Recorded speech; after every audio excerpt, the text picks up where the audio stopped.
Milikilah pengetahuan bahwa kamu anak Tuhan. Saya anak Tuhan, saya dikasihi, saya berkenan, saya bisa doa. Memerintahlah dalam hidup, saya bisa doa. Saya anak Tuhan, saya disayang, saya dikasihi. Maka saya percaya waktu ada masalah, ada tantangan, yang pertama kalau engkau tahu siapa dirimu dalam Tuhan, takutnya hilang, ragunya sirna. It is the time for morning with the word. Puji Tuhan, selamat pagi, bergabung lagi di Morning with the Word di YouTube channel saya, Mario Marcelo. Apa kabarnya pagi ini? Saya doa kita diberkati Tuhan, kita sehat-sehat, kita dipelihara Tuhan. Walau ada masalah, ada tantangan, kita orang yang percaya Tuhan pegang kendali dan semua akan baik-baik saja. Mari pagi hari ini biarlah kebenaran firman Tuhan selalu memenuhi hati dan pikiran kita. Kita perlu makan firman tiap hari. Sama seperti kita tiap hari juga perlu makan. Kadang-kadang ada firman yang kita udah denger kayaknya, tetap kita harus makan itu. Karena kalau kita mungkin pagi ini mau makan dan makanannya itu lagi, saya udah pernah makan itu, saya udah pernah makan itu. Kalau kita nggak makan, kita akan kelelahan, kita akan kelaparan dan tubuh kita bisa lemah. Kalau kita nggak makan firman setiap hari, nggak isi hati kita dengan firman, walaupun saya udah denger itu lalu nggak denger, nggak mau dengerin lagi.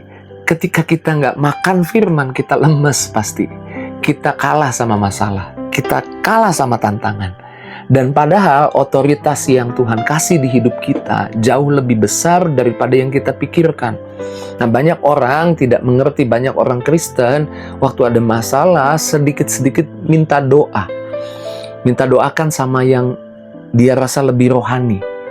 Minta doakan sama pendeta. Saya nggak menolak doa saudara, minta doakan. Tapi maksud saya begini, banyak orang merasa ada jarak dengan Tuhan. Ada jarak yang jauh dan lebar. Seolah-olah hidupnya itu jauh banget sama Tuhan. Sehingga nggak berani doa sendiri. Nggak tahu siapa dirinya. Sementara tantangan, masalah, kekurangan, sakit penyakit mengatur hidupnya. Mengatur langkahnya. Seolah-olah hidupnya nggak ada kuasa, nggak ada pilihan. Hidupnya jadi korban karena masalah, karena tantangan. Merasa jadi korban. Dan di pagi hari ini Tuhan mau kita sadar. Kita harus ambil kendalinya. Kita harus percaya ketika ada masalah, kita punya otoritas. Alkitab berkata ketika Yesus ada di dunia ini, sebelum Yesus melakukan apa-apa, Yesus tahu siapa dirinya. Alkitab berkata di dalam Matius 17 ayat 5, ketika Yesus naik ke atas gunung dan ada penampakan di sana, Yesus yaitu dimuliakan, ada Musa, ada Elia. Kemudian ada suara dari surga berkata seperti ini, Matius 17 di ayat yang kelima, inilah anakku yang kukasihi, kepadanya lah aku berkenan, dengarkanlah dia. Di atas gunung transfigurasi itu Bapa menyatakan tiga hal. Inilah anakku yang kukasihi, inilah anakku. Identitasnya Yesus anak Bapa. Yang kukasihi itu predikatnya. Kepadanya aku berkenan itu predikatnya. Dengarkanlah dia itu otoritasnya. Dan Alkitab mengajar 1 Yohanes 4 ayat 17.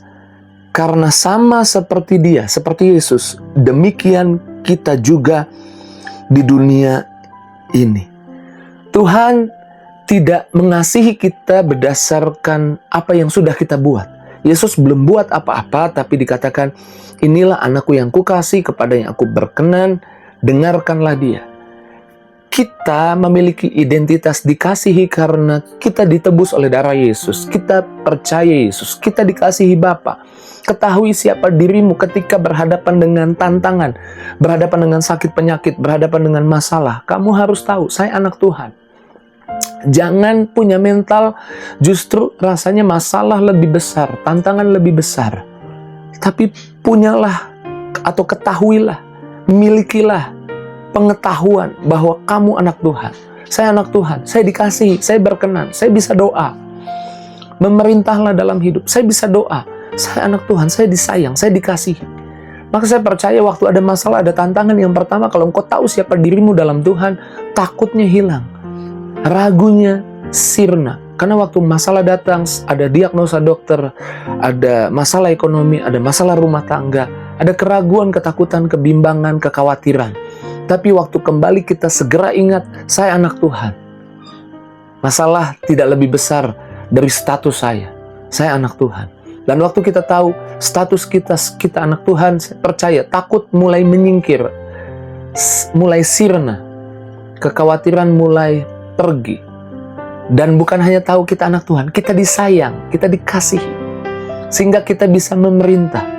Karena Alkitab berkata, dengarkanlah dia, sama seperti Yesus. Didengarkan, kita juga didengarkan. Apa yang keluar dari mulut kita ada kuasa. Memerintah dalam hidup bukan diperintah oleh kehidupan ini. Alkitab berkata di dalam Matius 18 ayat 18, apa yang kamu ikat di dunia ini akan terikat di sorga, dan apa yang kamu lepaskan di dunia ini akan terlepas di sorga. Salah satu teks lain dikatakan, yes on earth is yes in heaven. Jadi apa saja yang kamu ucapkan di bumi terikat di sorga. Maksudnya apa? Apa saja yang kamu ucapkan di alam nyata, kedengaran telingamu itu terjadi di alam roh, dan akan termanifestasi di alam nyata. Miliki pengetahuan ini, ketahuilah kamu anak Tuhan, kamu dikasihi, di mulutmu ada kuasa, di mulutmu ada kemenangan. Jadi jangan biarkan masalah, tantangan, keadaan-keadaan buruk yang mungkin ada di depan mata kita mendikte, menakut-nakuti, membuat kita seolah kita nggak ada kuasa, nggak ada pilihan. Pagi ini biarlah firman Tuhan, kebenaran Tuhan memerdekakan kita, membuat kita berani melangkah, berani percaya. Oke, saya baru saja divonis dokter berkata ada sakit di tubuh saya. Tapi saya anak Tuhan, saya dikasihi, saya berkata dalam nama Tuhan Yesus, sakit ini tidak berkuasa atas tubuh saya. Sakitnya mungkin masih ada, tapi takut saya nggak ada lagi. Cemas saya nggak ada lagi. Dan waktu cemas, takutnya nggak ada, yang ada harapan, kegembiraan. Alkitab bilang, hati yang gembira, obat yang manjur.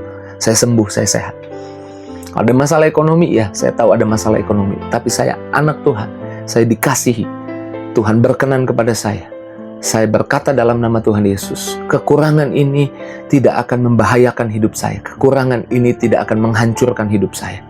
Tapi saya disertai Tuhan. Saya diberkati oleh Tuhan. Perkatakan, apa yang kamu ikat di bumi, terikat di surga. Saya tahu jantung saya ada masalah, tapi semua akan baik-baik saja karena saya anak Tuhan. Saya anak Tuhan yang dikasihi. Tuhan akan menuntun saya untuk jaga pola makan, untuk jaga kehidupan ini, dan jantung saya akan tambah lebih baik lagi. Imani, percaya. Apa yang kamu ikat di bumi, terikat di surga. Apa yang kamu katakan di bumi, terjadi. Dan ketika percayamu tumbuh, percayamu meningkat, datang waktunya nanti. Tuhan berkata, jadilah sesuai imanmu. Imanmu menyembuhkan, imanmu memulihkan, imanmu membuatmu diberkati, imanmu membuatmu jadi pulih, jadi diberkati. Imanmu membuatmu menerima jawaban doa. Puji Tuhan, pagi ini saya percaya kalau kita mengerti siapa kita dalam Tuhan, tidak ada yang bisa mengancam lagi kita, mengintimidasi lagi kita, sekalipun ada masalah, ada tantangan. Bersama Tuhan kita akan hadapi, bersama Tuhan kita akan lihat kemenangan. Saya nggak tahu masalahmu apa, tapi Tuhan tahu. Bukan kebetulan kau menyaksikan program Morning with the Word di pagi ini. Tuhan mau menjamahmu, Tuhan mau mengingatkanmu, Tuhan sedang menguatkanmu. Jangan keraskan hatimu, buka hati buat firman Tuhan, dan izinkan Tuhan mengalirkan urapan kekuatan kuasanya deras di hidupmu. Puji Tuhan, mari kita bersyukur, kita berdoa buat firman Tuhan. Terima kasih Tuhan untuk kebenaran yang sungguh menyadarkan kami, menguatkan kami, meneguhkan kami. Pagi ini lawat anak-anakmu kemana mereka pergi melangkah di hari ini. Hamba doa minta berkat Tuhan menyertai, kebaikan Tuhan menyertai, kasih Tuhan menyertai. Di dalam nama Yesus kami menyerahkan, yang sakit disembuhkan, yang lemah dikuatkan, yang susah dihibur. Tidak ada pribadi yang dilewatkan oleh Tuhan. Setiap pribadi diberkati Tuhan. Di dalam nama Yesus kami bersyukur, kami berdoa, haleluya. Sama-sama katakan, amin. Masalah boleh besar, tapi status saya lebih besar. Saya anak Tuhan, saya disayang, saya dikasih. Doa saya didengar oleh Tuhan. Jika itu jadi responmu, tulis di kolom komentar. Saya selalu mengajak saudara tinggalkan jejak di kolom komentar. Kalau berkenan, tulis namamu siapa di sana. Biar kalau saya ketika doa bisa juga ikut mendoakan namamu. Ketika saya membacanya, saya bisa mendoakan juga namamu. Dan jangan lupa bagikan link Morning with the Word di pagi ini kepada teman, sahabat, keluargamu. Terus maju dalam Tuhan, Tuhan berkati. See you!